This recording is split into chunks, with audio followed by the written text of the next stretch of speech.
কথাটো হৈছে কি ঐক্যবদ্ধ খিলঞ্জীয়া মানুহ ইয়াত একত্ৰিত হৈছে ধৰ্মৰ ঊৰ্ধ্বত ইয়াত থলগুৰি মানুহ একত্ৰিত হৈছে আৰু ইয়াক ধৰ্মীয় ৰহন যদি কোনোবাই হানিব বিচাৰিছে তো ভুল বিচাৰিছে আব্দুল ৰছিদ মণ্ডলৰ ওপৰত এতিয়া কংগ্ৰেছে কি ব্যৱস্থা লয় হেতু লক্ষণীয় হ'ব কাৰণ আব্দুল ৰছিদ মণ্ডলে খিলঞ্জীয়াৰ বিপক্ষে কথা কৈছে কংগ্ৰেছৰ পৰা বহিষ্কাৰ কৰে নকৰে তাৰ ওপৰত কথা হ'ব আজি প্ৰচণ্ড জাতীয়তাবাদী কিছুমান মানুহ দুদিনমান আগলৈকে কমিউনিষ্ট হৈ থকা কিছুমান মানুহে আজি আউপকীয়াকৈ আমাৰ 30 জাতীয় জনগোষ্ঠীয় সংগঠনক বিজেপি দালাল বিজেপি পৰুষণত আমি কাম কৰিছো বুলি ফেসবুক পোষ্ট দিয়া দেখিছো আউপকীয়াকৈ স্পষ্টকৈ কোৱা নাই কিন্তু আমি তেখেতক কৈ দিওঁ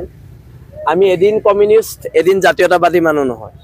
আমাৰ 30টা জাতীয় জনগোষ্ঠীয় সংগঠন জাতীয়তাবাদ কৰি আছে আৰু জাতীয়তাবাদ সদায় ধৰ্মৰ ঊৰ্ধ্বত কৰি আছে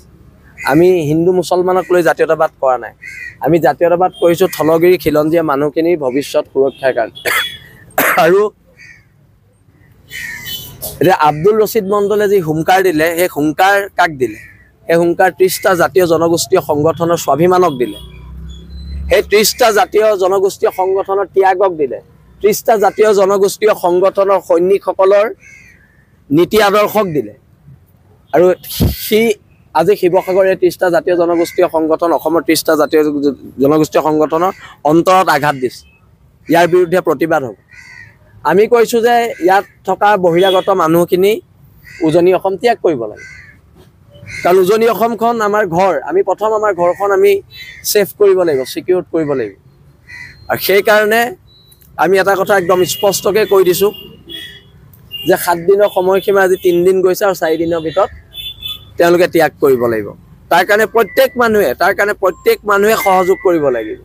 প্ৰত্যেক খিলঞ্জীয়া মানুহে হিন্দু হওক কি মুছলমান হওক সকলোৱে সহযোগ কৰিব লাগিব আৰু ইয়াত ধৰ্মীয় মেৰুকৰণ যেটো ৰূপ দিয়া হৈছে ধৰ্মীয় মেৰুকৰণৰ এই ৰূপটোৰ বিৰুদ্ধে এখন সংগ্ৰাম হৈছে আমি এটো দেখুৱাব বিচাৰিছো যে উজনি অসমৰ থলগিৰি মানুহ না হিন্দু না খ্ৰীষ্টান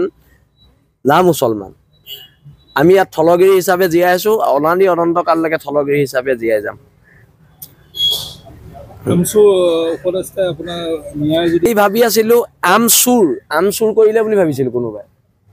মই এনেকুৱা সংগঠনৰ নাম শুনা নাই আমচুৰ বুলি ভাবিছিলো তাৰ পৰা গম পাইছো আমচু এটা আমচুৰ নে আমচু প্ৰথম হেতু আমি প্ৰথমতে মই গম পাই লওঁ মই ভাবিলো ক'বাত আম কোনোবাই চুৰ কৰি নিলে শিৱসাগৰত মই হেতু ভাবিছিলো তাৰ পৰা এতিয়াহে গম পাইছো আমচু বোলে আমচুৰ হোৱা নাই মই বহুত আমচুৰ হ'ল বুলি ভাবিছিলো চেণ্ট্ৰেল মাৰ্কেটৰ পৰা মই এতিয়া সংগঠনটোনো কি প্ৰথম হেতু মই জানি লওঁ তাৰ পিছত তেওঁলোকৰ ওপৰত আমি ৰিএকচন দিম মাৰ্কেটৰ আমচুৰ হে ন ঠিক আছে হ'ব